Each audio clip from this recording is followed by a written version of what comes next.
After 4 NBA championships in 19 seasons, Shaquille O'Neal announcing that he is retiring from the game. And really typical of Shaq, he used a social media site to announce his retirement.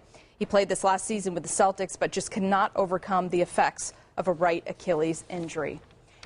And for more on this breaking news story, we welcome in ESPN analyst Jackie McMullen. Jackie, what have you been able to learn about this announced retirement? And we should mention that the team says that they have not been informed of Shaq's plans. Oh, is that so? I didn't know that myself. I walked in here somewhat unsuspecting myself this morning. We're working on a book. I was here to do that and was greeted by a bunch of technology, some of which I recognized, some of which I didn't. This is cutting-edge Shaq. He had it in his mind for a while that he wanted to announce his retirement on tout.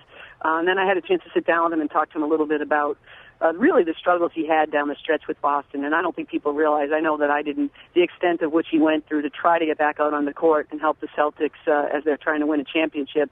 Multiple cortisone shots in the back of his Achilles, a lot of rehab work, and it just didn't respond. And I think at the age of 39, he realized, you know what, it's time. Through that conversation with him, what kind of a sense did you get of just how hard this is for him to walk away from the game? Right.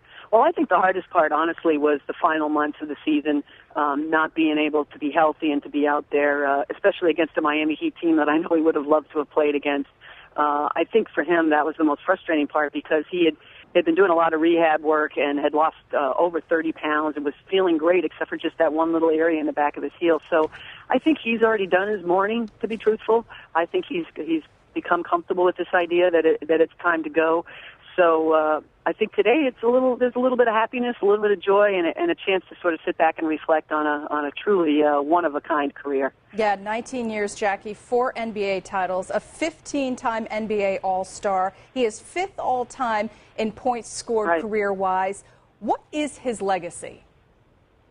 Well, I do think he is one of the most unique players ever to play the game, certainly one of the most dominant. He was joking with me the other day about all the free throws he missed, which, of course, will always be an addendum to his career. And he was joking that he missed over almost 6,000 free throws, and if he had just made a few more, he would have passed his idol, Wilt Chamberlain, on that all-time scoring list. So certainly a dominant player, but I think one that transcended the game of basketball, and I think that's the one thing that always made him different than the others was it wasn't just about basketball for him. He wanted to be more than that. He was more than that. He was a movie star, a rapper, a businessman, and those things mattered to him as well. ESPN NBA analyst Jackie McMullen. Jackie, thanks for the insight into this. My pleasure.